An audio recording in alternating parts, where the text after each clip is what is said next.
artist, working in ceramics, painting, and installation. She received her BA in Visual Arts from the University of Windsor in Canada. Oh my. And her MFA from San Francisco Art Institute. Her work is inspired by American and Iraqi kitsch and pop aesthetics alongside ancient forms and structures, particular to Mesopotamia. She is currently a member of the Control Ship Collective. Thanks. Anyone else UFW? No, okay. Yeah, hello, my name is Miriam, and I put up this slide to sort of use as a way to introduce myself. I was born in Baghdad, Iraq, and my family is of Assyrian and Chaldean heritage, and essentially that's like the minority Christians in Iraq.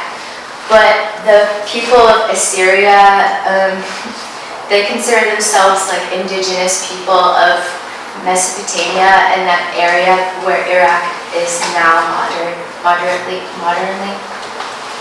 And Mesopotamia means the land between the two rivers, and that's the Euphrates and the Tigris. And so long story short, we had like a kingdom and kings, and we made amazing art. And then our kingdom was no more, and now we're a diaspora. And so a lot of my art is kind of about that ancestry and about that heritage. It's very rich, and there's a lot to mine, and there's a lot I still don't know, and it's been fun. And I put up the other painting. I made that maybe a year ago. It was my mom's favorite show, Beauty and the Beast, from the 80s. Because I really just love pop culture, and I love kitsch, and I love humor, and as I try to tackle my personal background and family, I kind of want to do it in a light and funny way, if I can. And Ron Perlman is amazing. There's another Ron Perlman. That's incredible. This is what inspires me. And I always put the slide in with everything I do because I think it's really great. It's just me as a kid. It was my cousin's wedding in Baghdad, and I always like to say it's like me questioning the patriarchy. Awesome. Yeah. But I'm actually just probably shy and confused and stuff. But so I thought I would start in grad school because that's when I was sort of asked to tackle more of my background. I don't usually like to talk about where I'm from, and I never really did in my art either, because it's kind of like a lot for people to come up and they say, oh, where are you from? And say, oh, I'm Iraqi, and then they start to apologize, or they just get into like, oh, so you were there during this time. It's just really heavy to talk about every time. So I was just saying Canadian, which I am. I'm Canadian, I'm American, but so in grad school I sort of had to like, well, I should try it and talk about it in some ways. So I was making these hellish landscapes, and I was trying to figure out, well, what can I talk about? And I thought of the day we left Baghdad when I was 10 years old, and I have this crazy memory in my mind that we're driving through the mountains and it's dark. So I called my brother to corroborate, is this how it happened? And he's like, I don't remember what you're talking about. But all I remember is this car we were driving. It's a 1990 GMC Suburban, and it was orange. And I became obsessed with this car, and I started to paint it into things. I made a big ceramic of it. I was drawing it a lot. And all the while I was making landscapes and paintings and adding these yellow roads. I later asked my dad what it was like when we left that night, and he's like, oh, it's just flat the whole way.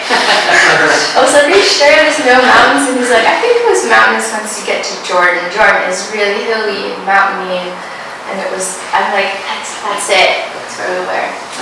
But really it didn't look like this either, so that's it.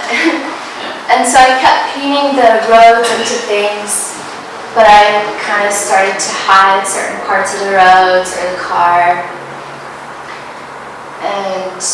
or the road would just sort of appear as like two rings in a hill. And around this time in grad school, I was sort of pushing into like, how can I break out of painting in a way, like I started to mix objects into things and I started to break paintings apart. That thing on top was something I just found in a thrift store and I thought, this fits into the scenario.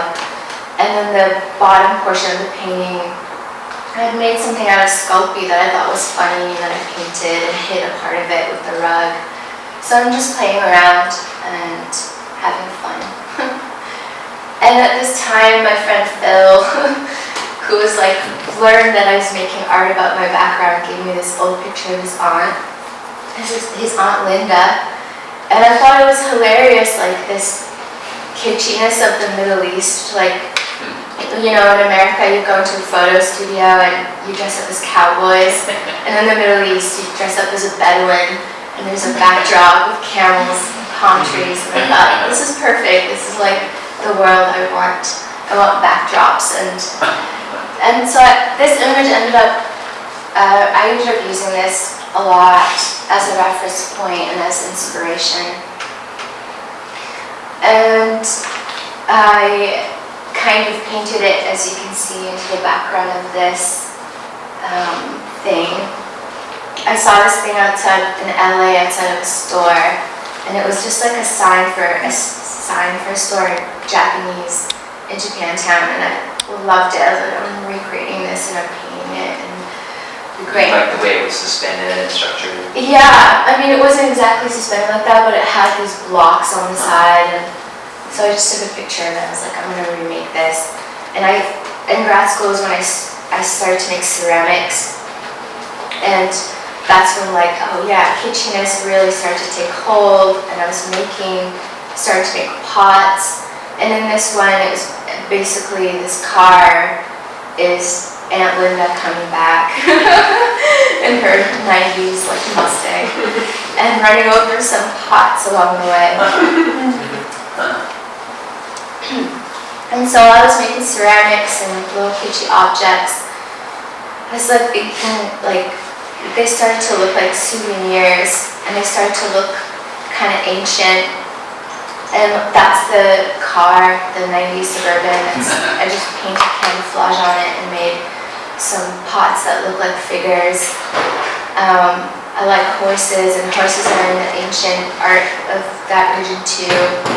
And it's just like a bottle, and I wrote Baghdad on it in Arabic. And they just became these things that I realized that like these are things I want to take away with me, or if I could go back, this is maybe what I'd want to bring from that area.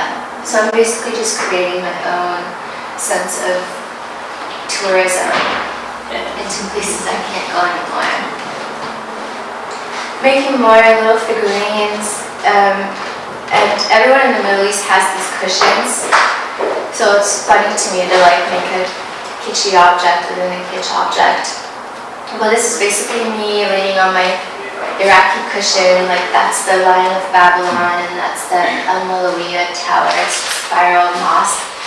And I'm wearing my warrior sweatshirt and reading Helen Suzu. That was like grad school in a nutshell. But I was like kind of brainstorming how can I display these objects that I'm making without using a white wall, and I didn't want to put them on a pedestal. So I was daydreaming and I thought I'm gonna make a freestanding scroll because it kind of fits into the themes that I'm playing with. And yeah, I make the scroll out of plaster, and that center thing is an oil painting, and I perched my little things on there.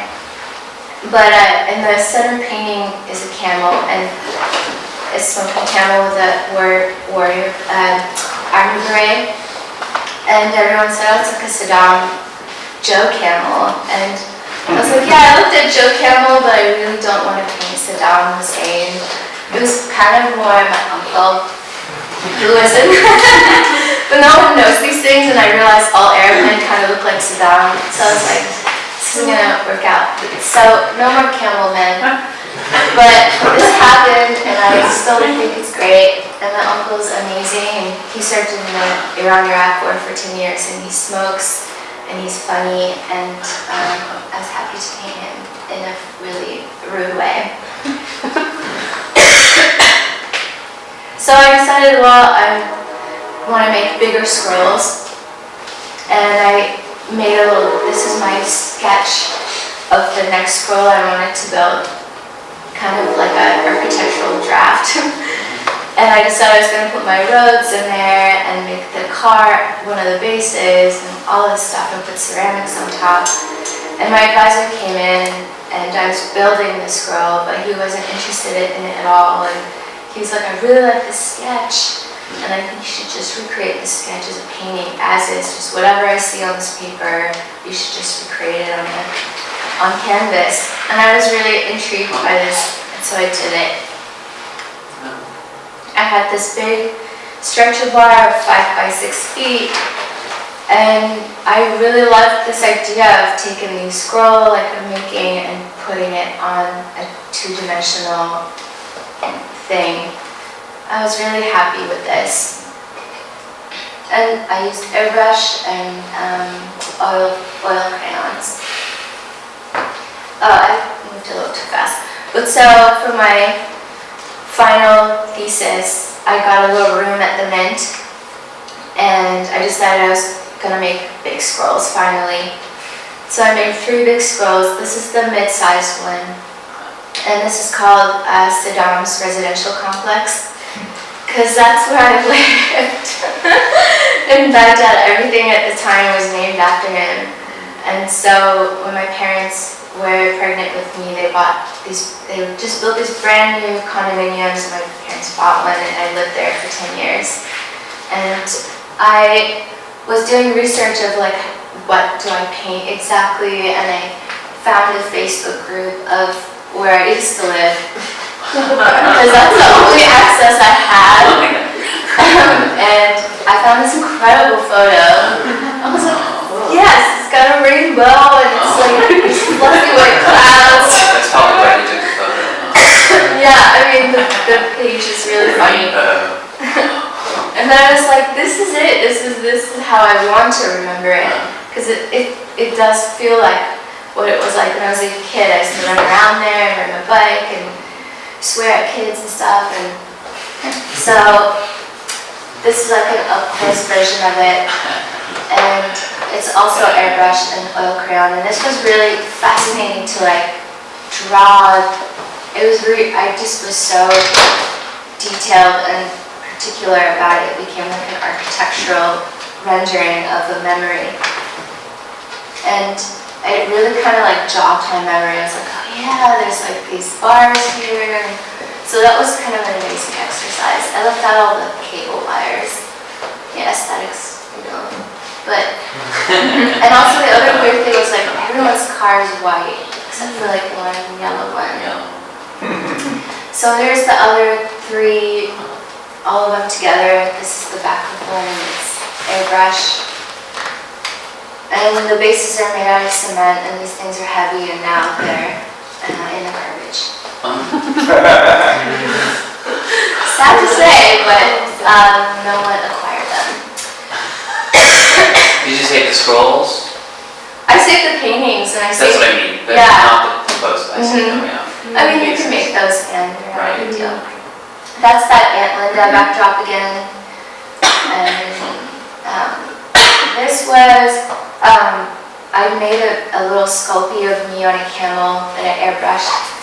And I made a pot, and those are the legs of the pot. I turned the pot upside down and put the little figurine on there, photographed it, and painted it. Basically the show was like, if I were to find these scrolls now and open them, what do I want to see? And I just wanted to kind of tell my story in a direct and an indirect way. I wrote a camel once, so it's not based on fiction. It's fun. And then after school, I had to prepare for a solo show, and I found this. Found a sketch I'd made in my studio in grad school, and I was brainstorming how to display ceramics. And this was like one of the things I thought, like, hadn't made. And I thought, well, I love this, and it goes along with the scroll theme that I've been working on. And so I decided to kind of work through this sketch. And so I decided, oh, I'll add some things that I'm going to macrame up on the top. And I was drawing a lot of Bedouin women and sketched that in there. But I didn't really know what the whole show would be about. This was sort of the only sketch I had going. And my mom, who was teaching me how to macrame, was like, well, you should make the show about shamiram.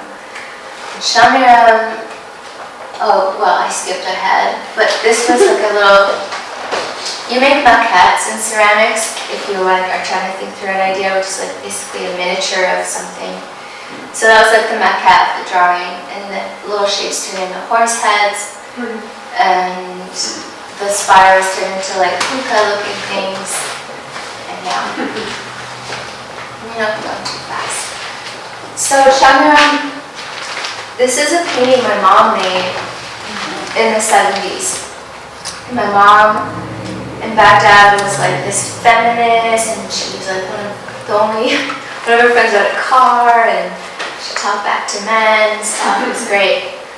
But so she was painting, and she wanted to be a painter. And she even enrolled, and I think she was waitlisted, and my grandpa told her, you can't be a painter, there's no opportunity for you to do this. You should pursue something else. And she pursued chemistry, but all the while she painted a lot, and her house was full of her paintings, and everywhere, like our relatives' homes had her paintings. And this, I didn't see this until much later when I visited my aunt in San Jose. She had this painting at her house, and so I've been in love with it for years now. And my mom told me, oh, it's about this woman named Shamiram. She's in our Assyrian history. She's like revered as a warrior or something. And like took down his army, because that's what you do. I don't really understand the story, it's really lost on me. But the other one I found a blog, and it's like, oh no, Shamiram, she was like in the harem of this king, and she became pregnant with his son, and he was so in awe of her bearing his child. He married her, and he granted her one wish on her wedding day, and she wished to be a queen. And on that day that she became a queen, she got rid of him, she assassinated him. And when she became queen, she brought up her women, and they took down armies, and well, all this bad stuff to men. It was great. And it's essentially, I've heard, on Wikipedia I read, that it's based on a real queen, but not for any crazy reason like that, but that her husband died and she ruled while her son was becoming of age. So she ruled. But yeah, it's based on her. And I decided that I love this idea, and I thought, well, if I were to do a show about her, I wonder, like, what would she be like if she was an art maid? This is an example of Assyrian art. This is the Ishtar Gate. I think now it's at the Tate. And I kind of based that center thing on that. I called it Nishtar Gate. My nickname is Mishmish, starts at an N to Ishtar. And I recreated my mom's painting for the centerpiece. And those are the spirals and the horses and the heads. And in Assyrian art, there's a lot of spears, a lot of like warriors killing lions with spears. And so I remembered in Baghdad that there was this thing called the Arms of Victory, I think, or the Hands of Victory, and it was a monument that was raised after the war. And at the base of it, there's all these helmets to commemorate the lost in the war. And so I kind of did my own take on that, but more of the ancient Assyrian form. And I don't know why the heads are blue, but it's nice that way. Here's like a wider view. And some examples of Assyrian art. Men always had crazy beards, and they're always on horses. and carriages. There's a carriage. And it was like, apparently in that region were the first examples of a spoked wheel, which made combat better. And I guess it made carriages faster. And it was also, I read the first instance of macrame was found in Mesopotamia. So I tied all of that in. Here's a close-up. This is the back. I made my own, well, I just thought Shangyam, this is her homage to the wheel because she won so many battles, you know. And it's a painting of one of her lady friends in the back. And then this part in the back, I actually made a version of this before any of this show happened, like a pot with arms holding up a painting. And I even painted this painting before the show, and I just couldn't help but feel like it was all sort of coming together anyway, and I was subconsciously in that like ancient Assyrian realm. I just sort of tied it in with a story that made me like pump out a bunch of stuff. And